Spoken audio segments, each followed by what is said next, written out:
is not all about greatness. It's about consistency. Consistent hard work can lead to success. My today's guest is the perfect example of hard work and consistency. Based in Michigan, USA, he is an internationally recognized instrumentalist, a composer, and a teacher whose love and devotion for music shines through in all his musical endeavors. In this episode of Time Out with Mamata, join me to welcome Will Marsh. Thank you, Mamata, for that warm introduction, and I'm happy to be here. Thank you. Thank you for making time to do this out of your busy schedule. So how are you, Will? How are you doing? I'm doing well. It's summer. Summer, it's getting warm. I got to spend some time with family recently. That was just very gratifying and fulfilling. And I'm just happy to be back home where I love the work I do. I love where I live. And music is starting to open up again, performing. I'll be traveling next weekend to play some live music. And so that's exciting to see that coming back. Wow. So now I did my research on you. I know you. I know who you are. But for the viewers and listeners, tell us, who is Will Marsh? Well, that is an ever-changing question, but at this moment, I identify most with my music, and that has been one theme in my life that has continued to direct me in my choices and where I want to go. And it's remained constant, and it's really something that I'm committed to every day. Playing music, practicing music, composing music, and it's led me to this amazing life that I never really expected everything that's happening now to happen. But I really would have to say that music has been the guiding force in that path. Yeah. Wow. So how did this music come in your life? You have someone in the family, music background, like an environment where everyone is musician, or you found music found you? How did that happen? Good question. So in my family, no one played an instrument growing up. Wow. It wasn't we listened to music, but it wasn't like a thing that was, there weren't instruments around. And so I just remember being at a friend's house. I think I was maybe 11 or 12, and we were in his basement, and his sister had a guitar, and I just picked up the guitar and just playing the open string. It just hit me like, this is something cool. Like, I'm making sound, and something inspired me just with picking up that guitar. And so I kind of thought, I want to get my own guitar. I want to play. And I told my parents, and one of my uncles had a guitar that he wasn't really using, so he lent that to me. And from there, I started playing. I started taking lessons, and that was the beginning of my musical practice and path. So you picked up the guitar. Your uncle gave it to you, right? And then, so what happened?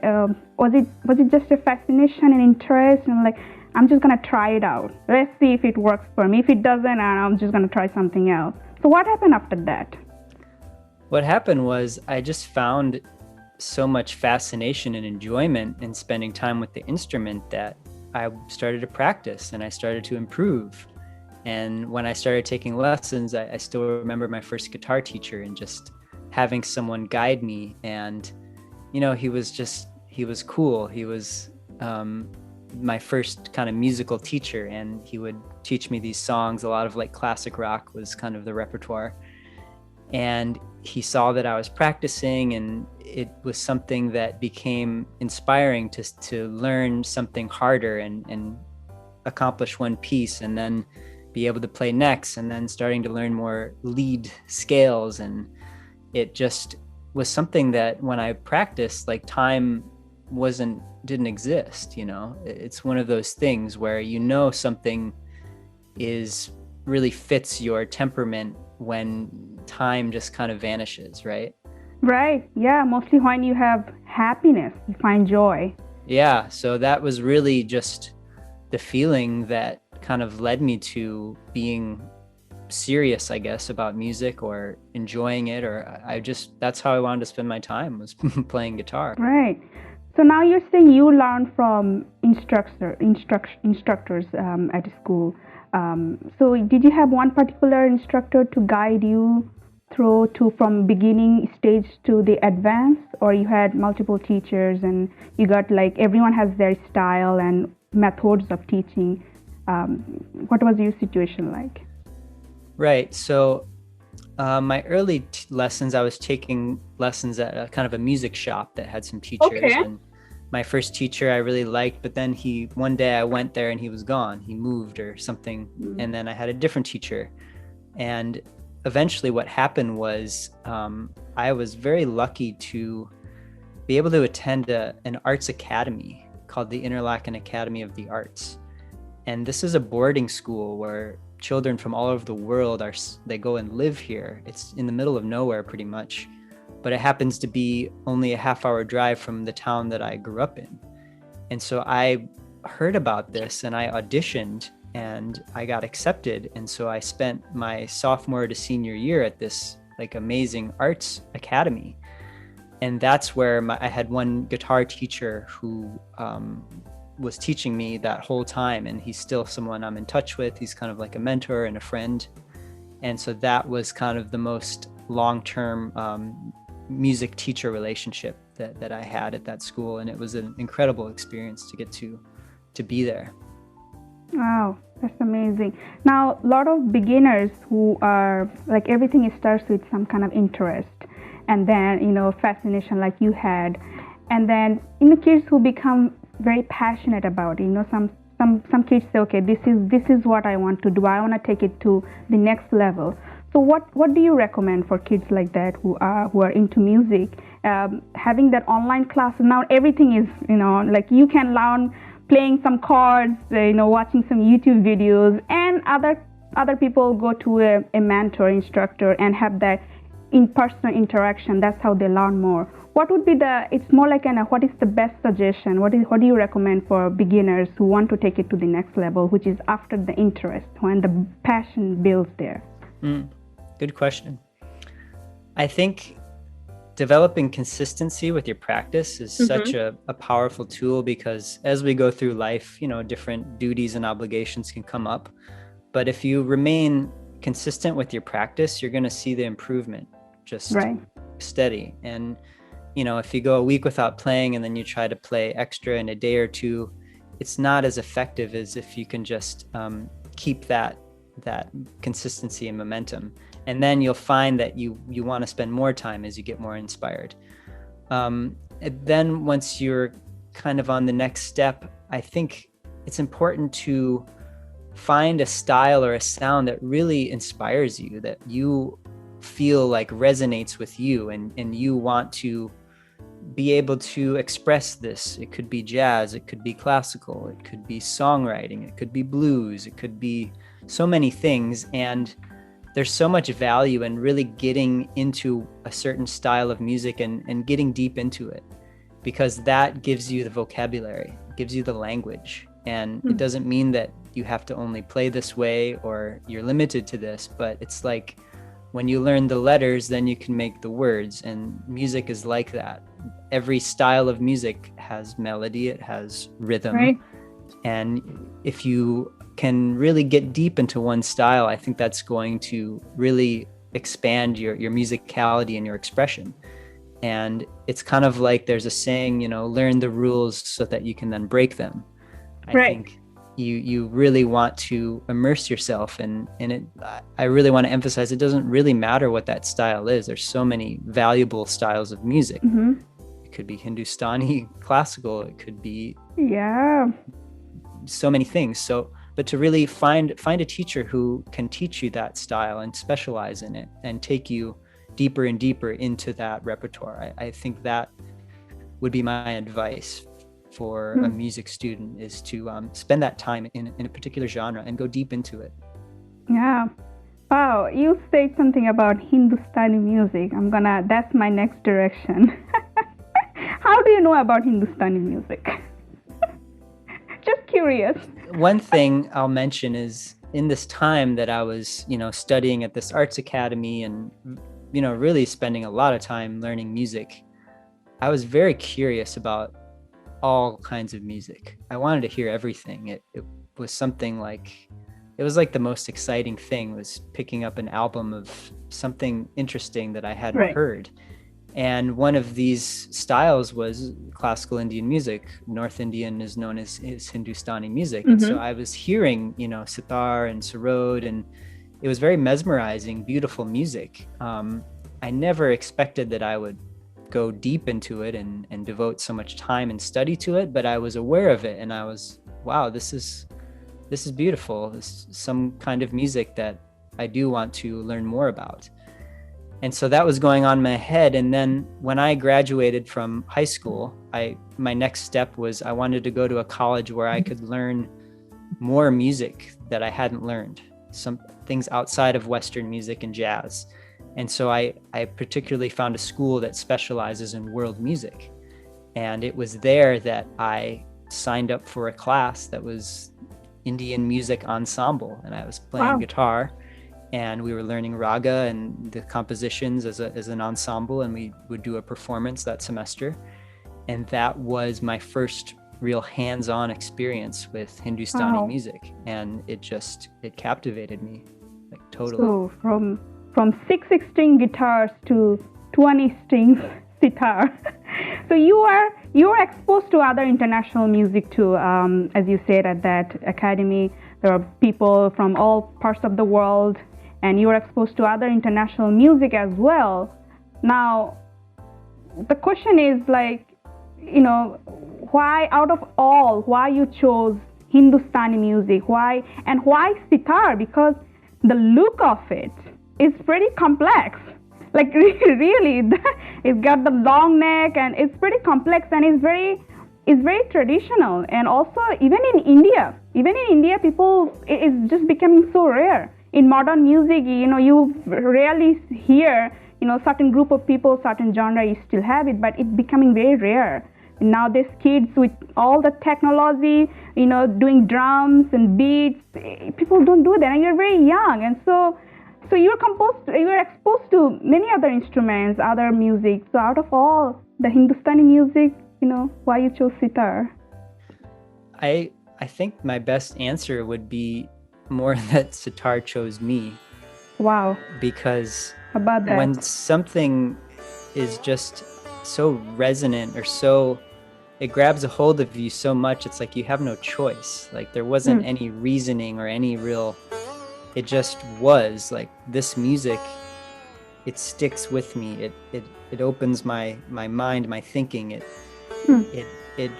magnetizes me. I just want to spend time in this music.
There's a lot that I can talk about as to why I love Hindustani music.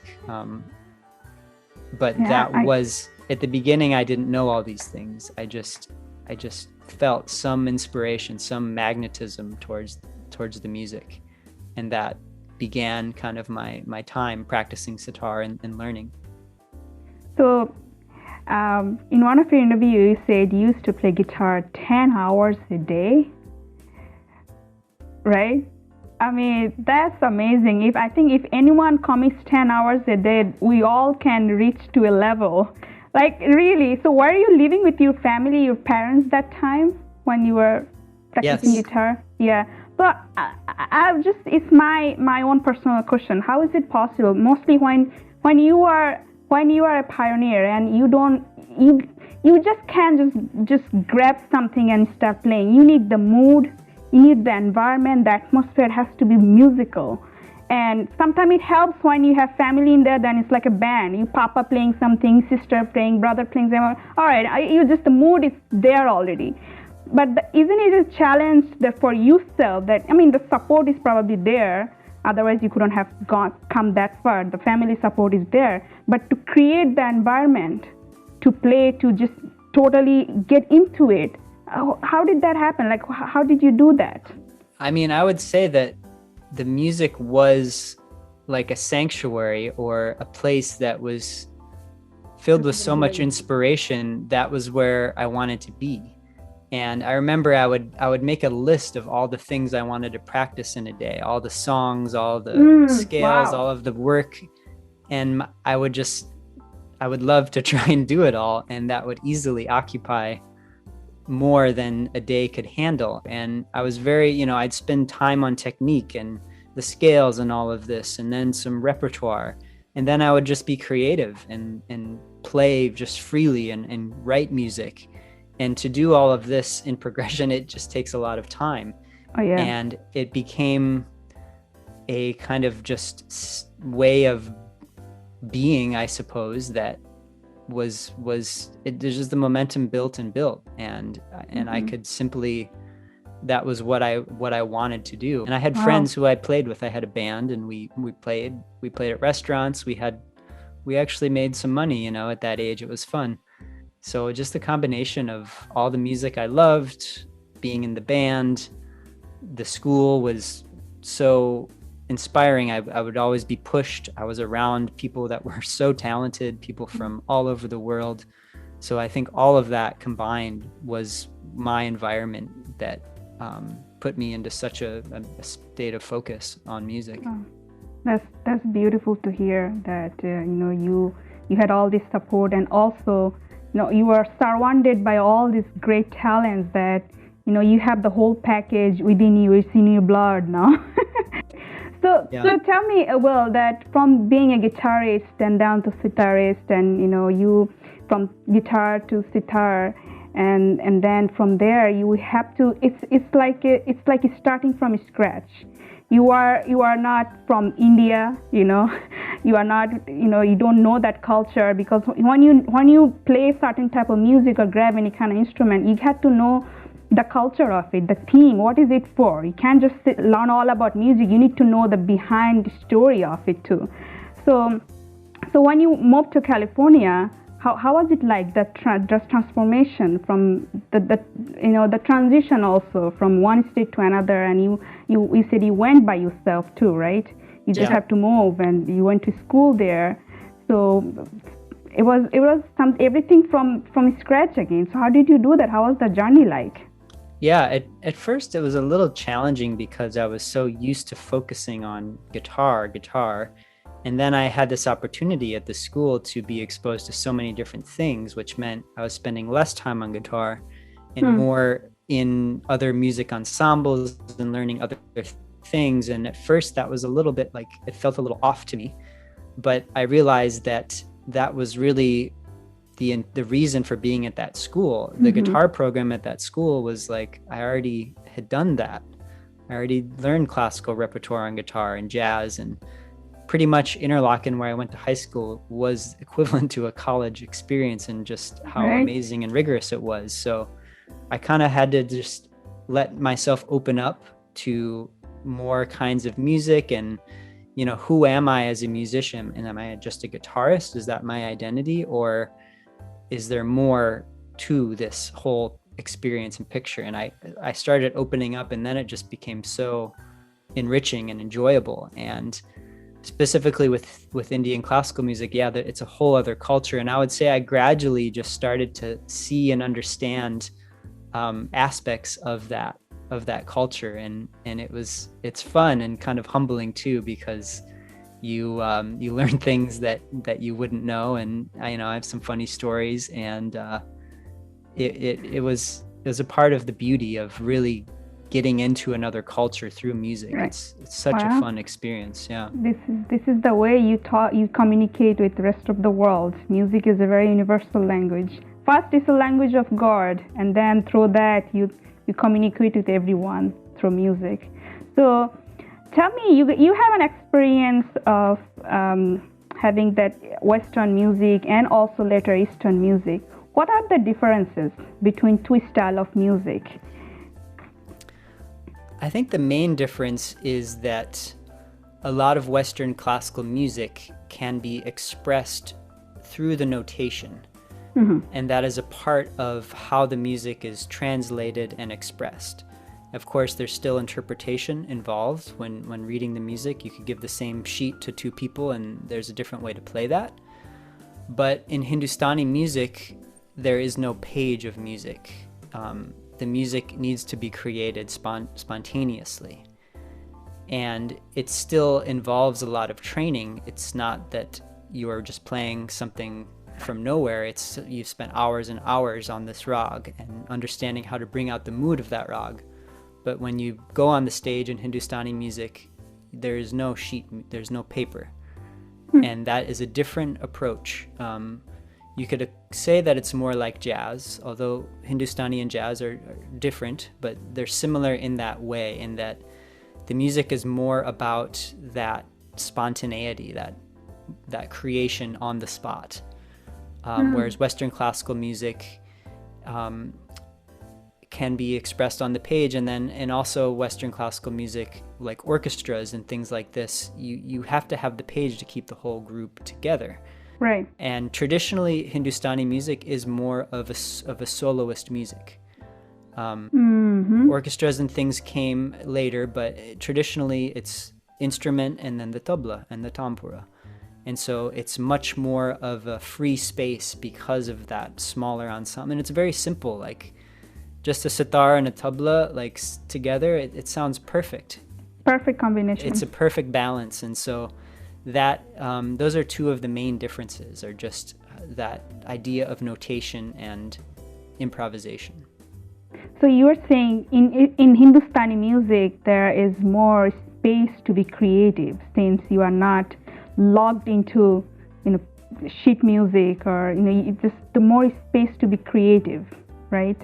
For me, it feels that way. Okay. I think every musician can have their own relationship, and being a master at classical piano and interpreting Chopin and Debussy and Bach, I think there is still even a lot of creativity in that interpretation. But for me as an artist, I feel drawn towards that Hindustani approach, where there's I'm playing something that I've never played, and I won't play it again in that moment. And to me, that is exciting. Wow. When you moved to California, how did you find that you need that community?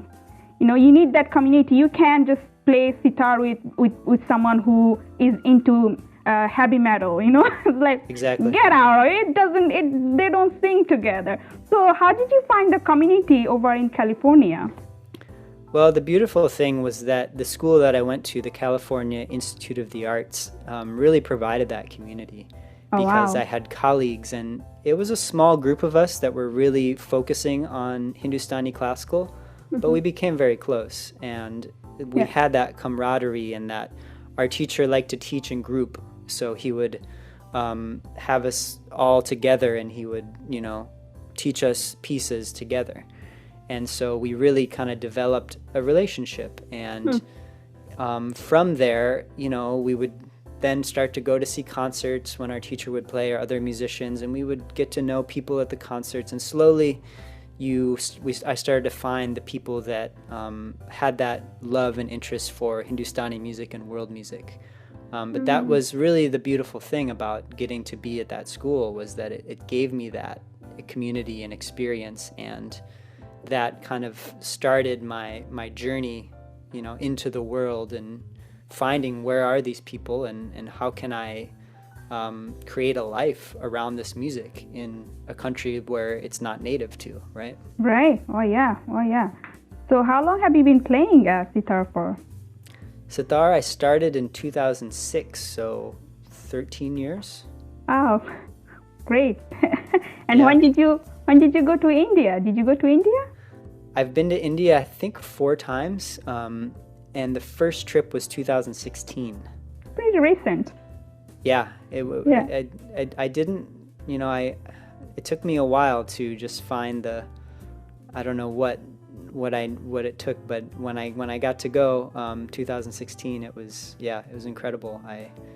That was such a huge point in seeing another side of the music, seeing the music in its native environment and seeing the culture. And of course, I got a taste of the culture from my teachers and Right. from, the community of Indian music in Los Angeles. But yeah, being there was It's a whole just different a experience. whole other world and amazing Wow. experience.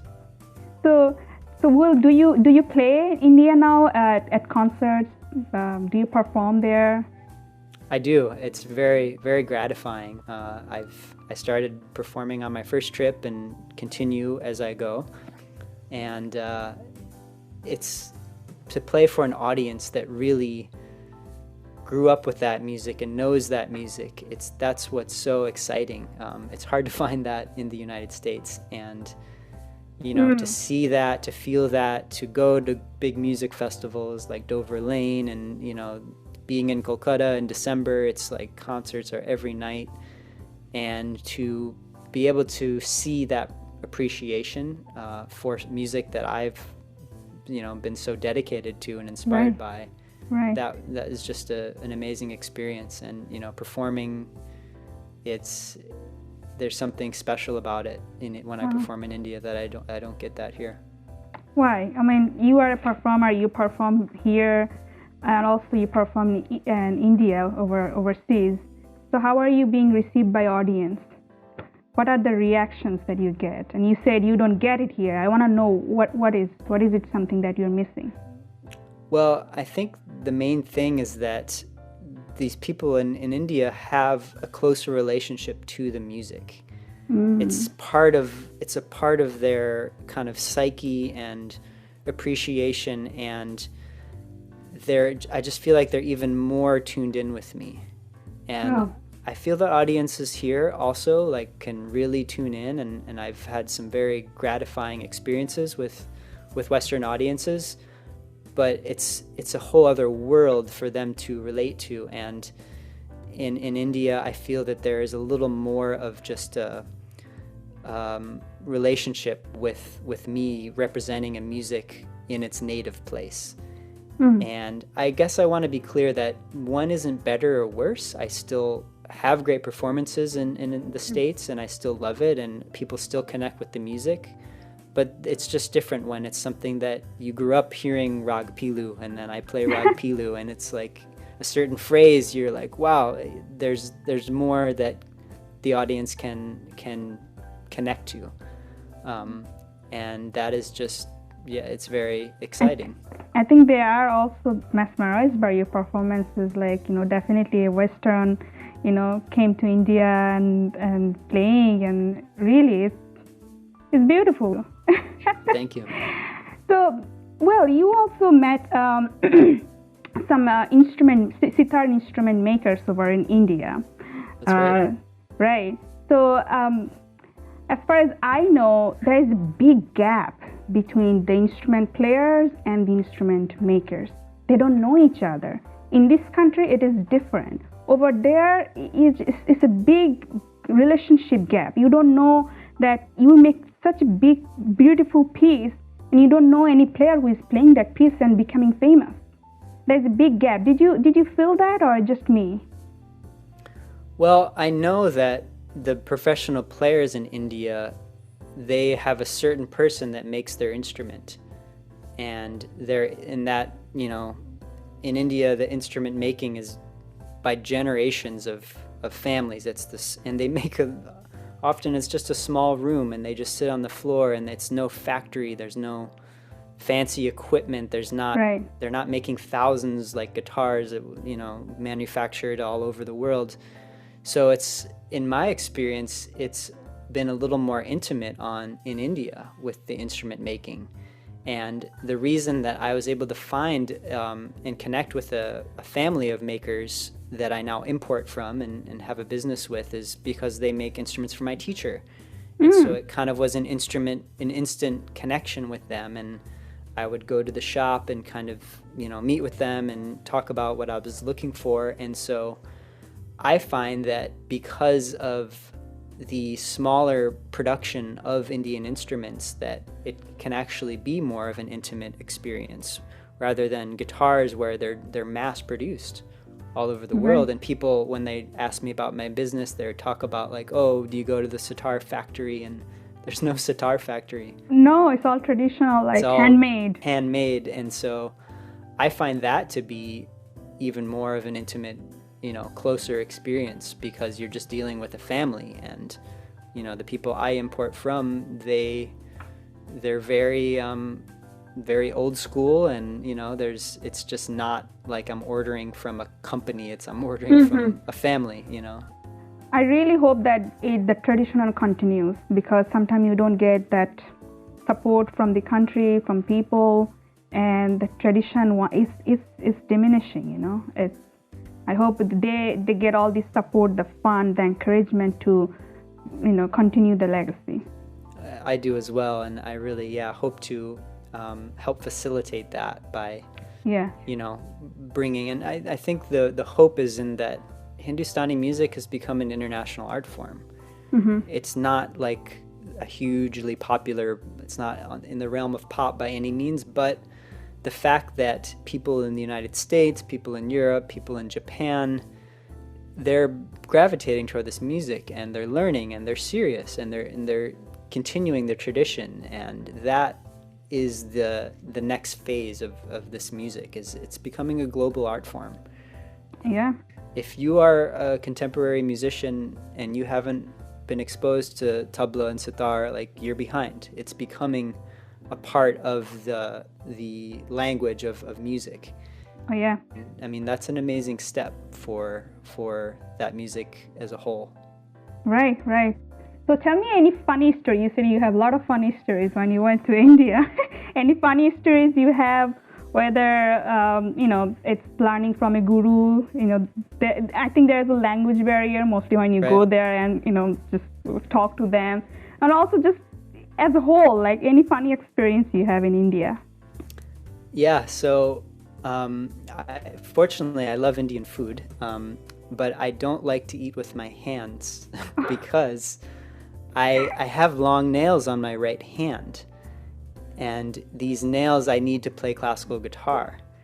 And when I eat, the food just kind of sticks in there, and it's a little too much for me to have the nails and to be eating something like dal that gets in there. And so I would always have to ask for a spoon, and they would kind of laugh at me, you know, mach, or no, that's fish.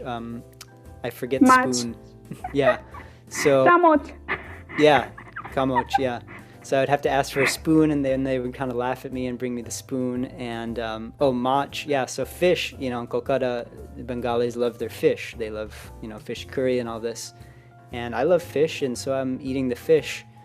But it's not a fish that my body is used to. These are river fish mostly. And, you know, these rivers are not something that my body can really process. So I was getting really sick when I was eating the fish. Oh no. And so I had to say, like, nahi mach kabo. I had to learn to be like, I can't have the fish. And, you know, you kind of have to, they would insist, and I'd have to say, no, I get sick, and okay. So these are some of the funny experiences with just the culture. And what else? I mean, traveling in India is just quite a journey. I would get on local trains and go from Calcutta to smaller places outside of Kolkata. Some of my teacher's students would invite me, you know, come to my place, and they're maybe 100 miles outside of Kolkata, and we would take local trains, and, you know, you're literally like, someone is sitting on your lap, and nobody seems to care. It's the way transport works there. So just getting to experience that for the first time is just like, wow, this is how it is. And people, they carry on and they don't seem to they're still happy. They're happy. That counts. They're still happy. And then I remember coming home and like being in California and driving like the opposite way of all the traffic, and everyone's in their car and everyone just looked unhappy.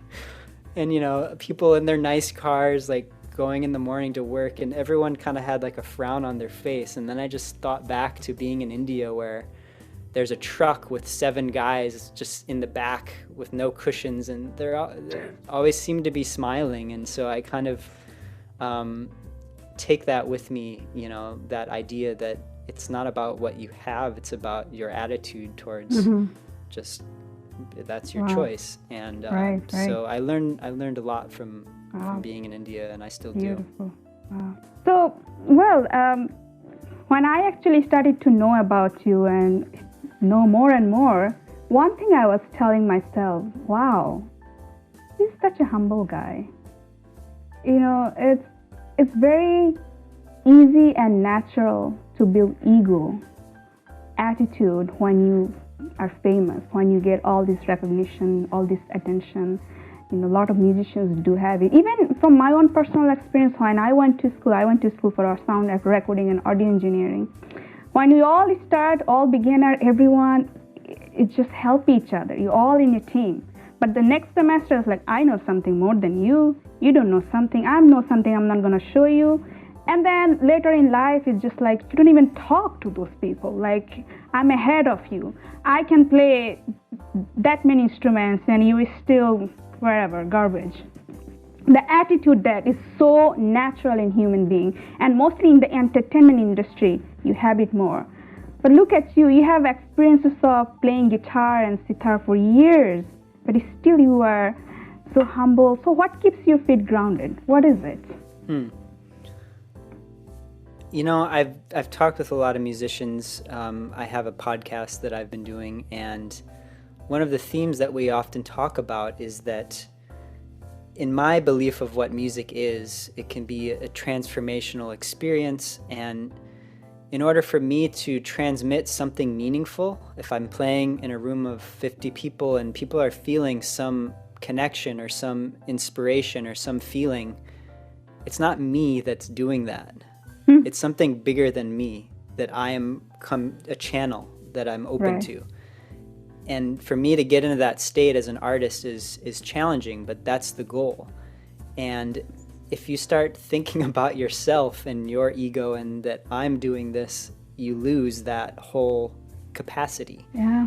And I think there's a lot of great artists who really tune into that experience of, it's not that we belittle ourselves, but it's not about, look at me. It's about, here, let me bring something down from somewhere beyond me through the art form of music so that we can all feel that. And I think that Hindustani music really kind of emphasizes that approach to music, because in that tradition, it's all about your guru. And I think that is a beautiful way to acknowledge that it's coming from somewhere beyond me. Right. And, that is just important to be able to create great music. I'm not just trying to say, look at me. I'm trying to connect to something. I mean, music is so vast. It's such an important part of the human experience. Every culture expresses music.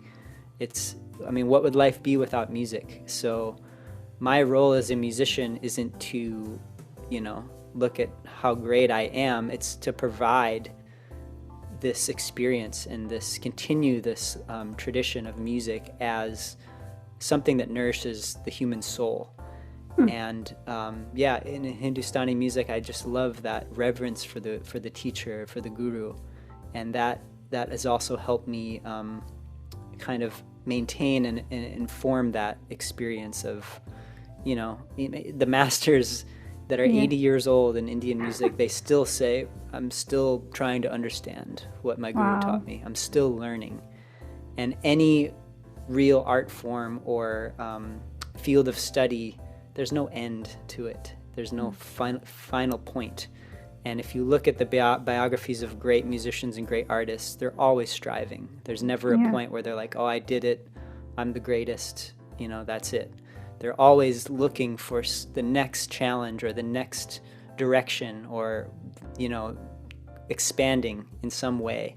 And you have to be in that mindset to really be a true artist. And I see that in all the musical styles that I studied. And I that's how I want to live my life, and there's no goal, there's no end goal, there's no finishing point as a musician. And I think it's great for listeners, maybe you're not a musician, but just remember that life offers that type of, expansion and never-ending discovery. And that could be in so many fields of life. Any art can really take you down a journey that will never end because of its vastness. Oh yeah, wow. I need to take a second to digest it. So in terms of forming band, so I was listening to your other track on Facebook. It was more like a Sufi style. Ali, Qawwali. na na na. Right. Qawwali, right? Yes. Yeah. So I was doing some chord progression with it on guitar, and I was just like, I was into it. I was like, yeah. I was looking like, who is Indian? There's no Indian there. It's so beautiful that you found a group or your band or community where all of you are Westerns or not from India and doing something that's so native to India, It's so fun. And, we all gravitate towards each other and we all quickly get to know each other because, like you said, we all have that same relationship with music and that devotion and that understanding and that willingness to commit and learn, and we simply find each other.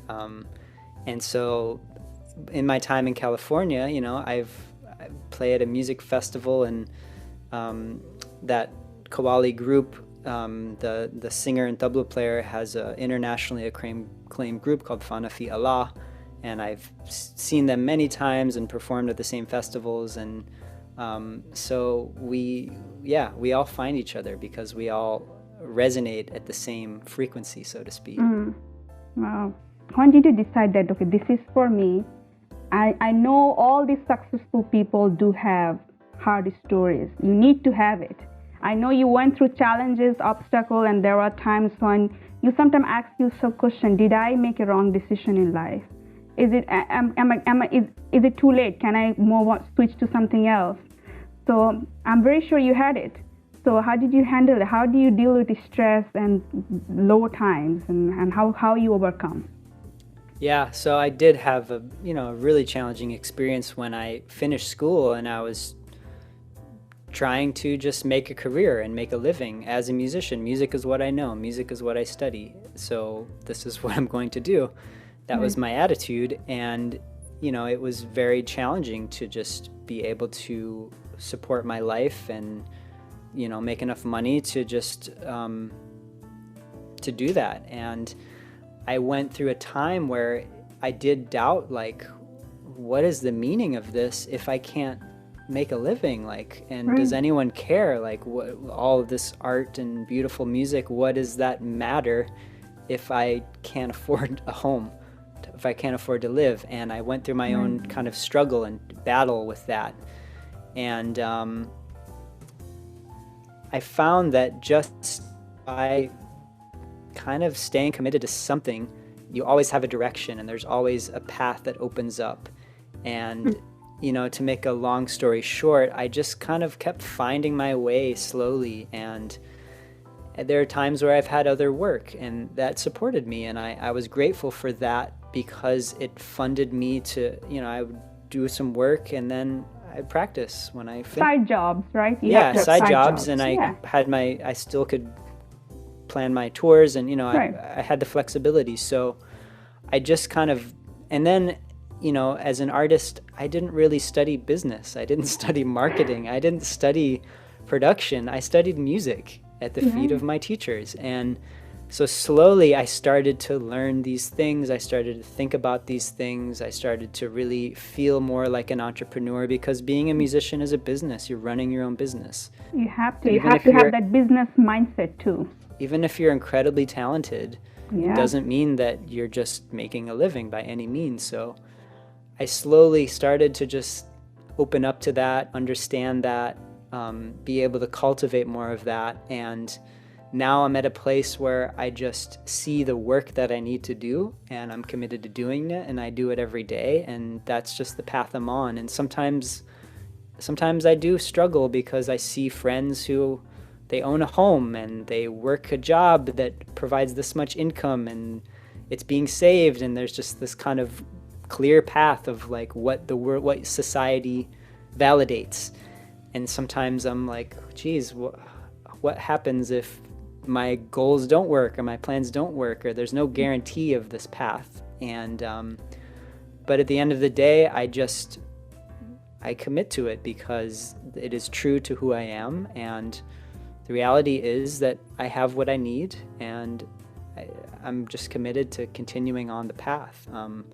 But it's not easy. There are very challenging times, and I think all artists go through that, you know?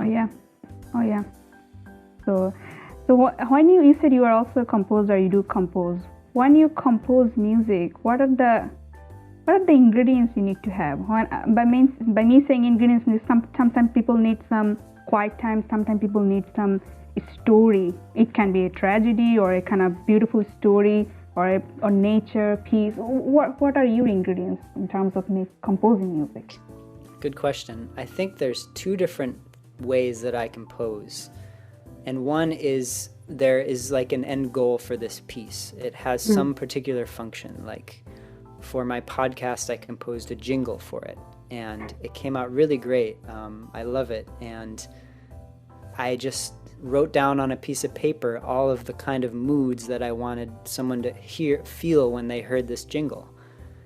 And then I just sat down, and it just came it just like emerged, like almost instantaneously. And that's an example of, okay, this is what I need to create. Music needs to serve some purpose for, this, or for whatever it could be. And then you sit, and then it can come out of that creation. And the second is just by spending the time with your instrument. And I play scales every day. I warm up every day. And that is what keeps me connected to my instrument. And then a lot of my best creative pieces just happen when I've warmed up and I'm sitting with my instrument, and often it's in the evening, dinner is done, I'm just in my own time, I'm just sitting with the instrument, enjoying it, and one idea can come up, and wow, okay, I like that, I maybe record it so I have it, and then I can build on that, and then a whole piece emerges from that space. So I would say that I need to be playing my instrument daily to access these gateways to composition. And that's, for me, that's what it is. And beyond that, I'm inspired by nature. That helps me stay kind of grounded, inspired. So that's a big part of just fitting a time in the week to go and explore and be in nature. And that's how it works for me. Oh, you recently composed a single, Integration. Yeah. That's a very good title, I'm telling you. It fits perfect. It's combination, West and East together. So tell us a little bit about it. What is it about, and what are you thinking when you're composing, and who are there? Yeah, so there came a point where I spent a lot of time really focused on sitar and practicing sitar. It's a demanding instrument. It required that time. But then I really felt as an artist that, this isn't everything that I am musically. I'm not just a sitar player. It's a part of what I do. I will perform traditional sitar music, and I love that. But something is missing in the bigger picture of what I have to say. So I started thinking about that, and thinking, well, what does that mean? What do I need to do? And I was back to playing more guitar, and I kind of was exploring the idea of a raga on guitar and thinking, like, it's interesting how it comes out on guitar. It's just, there's different possibilities, different directions. And I started crafting this piece that brought in my kind of love and experience of fingerstyle nylon string classical guitar with a raga as a theme of the melody. But then in Western music, there is a harmony and chord progression. So I'm using my ear to think, well, where can this go that can go from the raga into some type of harmonic, chord progression, jazz, like some other space. And I just started to follow that, like with my own curiosity and my own ear. And I don't think about theory when I compose. I just use my ear. And what happened was this piece, the integration, just started to emerge, and it just felt satisfying. Like this is something that I'm saying that feels right to me, that I wouldn't have played this without having studied Indian music. There is that influence there, but it also is expressed on my native instrument, the guitar, and it was the opening of that whole kind of approach to, well, who am I musically in light of everything that I've done and everything that I've studied. And I brought the sitar into that piece for a solo, and even without the sitar, the melody is coming a lot from Hindustani music, and the instrumentation features tabla, cello, guitar, and sitar. And this is the integration of my musical journey. And all together. At the end of the day, that's what an artist really has to do. You need to have a voice and have something to say, and this is what I'm saying. So what kind of message you want to give out to people through your music? You said you are trying to say something. So what is the message beneath? Everyone has a theme, a story, a message to give out. What is your message? My message is, it's like this remembrance of a part of being human that is free to imagine and dance and be transported through sound. It's, you can call it meditative or hypnotic or whatever your word is. I want people to remember that experience is a part of being human. It's a part of who we are as humans. Right. And music can spark that experience of something that is different than just a tasty bite of food or a movie. To me, there's something beyond, because sound is essentially how everything happens. Right. Everything is vibrational. Everything, the way we talk is improvised. The sounds of nature, if you're lucky enough to have them in your life, it's all, to me, I can see the whole world as music. And if I can convey that with my music to people and give them a sense of that feeling.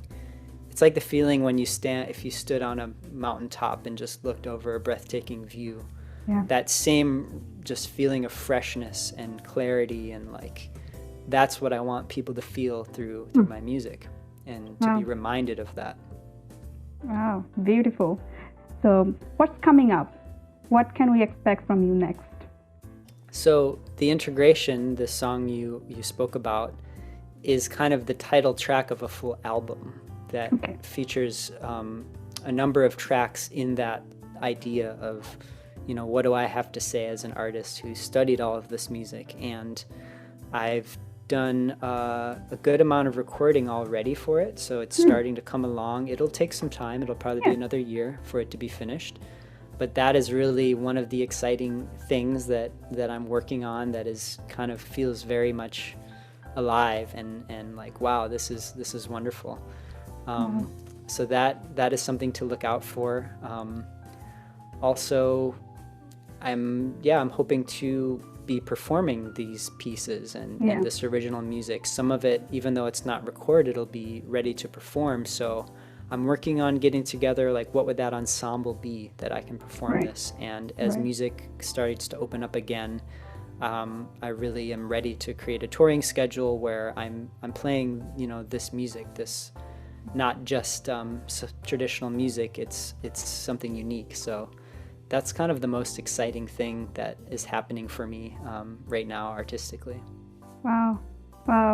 Stay creative, stay beautiful, and keep the innocence. That's the word I was looking for. Even after all these years, you are still holding on to the innocence in your creativity, in your art, and that's why I think I can proudly say you are an artist. Now, before you go, I just want to know, where can people find more about you, what you're doing, you teaching, and everything about you? The best place, it's all exists on my website, which is willmarshmusic.com. And one of the exciting things is I have a podcast it's called the World Music Podcast. I interview musicians from around the world, and I just ask kind of deep questions like you did for me. I really I study their work, I look up their life, and I think of things that can just get into the depth of, why do you make music and what does music mean to you? And it's been very inspiring having these conversations, and I want to share them. I want people to have access to this inspiration. So, you'll be able to find it on my website. It's going to be accessible on all the major streaming platforms. So that'll be on my website. My instruments that I import are there. My music instrument shop, wonderful sitars and tampuras. You can book a lesson with me through my website. I have the online course that I created this year that is a guide to somebody who has some music experience but wants to learn, what is raga music. This is my course called Raga for All Instruments. I had a lot of fun creating it, and you can find that again on my website. So, and then my YouTube channel, I post videos regularly of performances and also topics about music. Maybe I'm looking at a raga on guitar and how do you accomplish that, or maybe I'm talking about ways to practice sitar. So I've had a lot of fun this past year making more videos and making that a kind of consistent offering. So that's really beautiful. And the song, The Integration, we talked about, you can find that on any platform, Apple Music, Spotify, YouTube. So if you're curious, you can give a listen to that song. Of course, I'm curious. I have listened to it multiple times, and every time I hear to it, I'm very happy. It gives peace, inner satisfaction to see someone doing great things. And you are very inspiring, really inspiring. You inspire me. I'm very sure you are inspiring many people out there who are listening and viewing. So thank you again so much, and stay blessed. Thank you, Mamata. Have a good rest of the day. Real pleasure speaking with you. Thank you. Thank you all for watching another episode of Time Out with Mamata. If you like this episode, please hit the like button, share it with your friends, and subscribe to my YouTube channel to stay connected. You all have a blessed day, and I will see you all next time.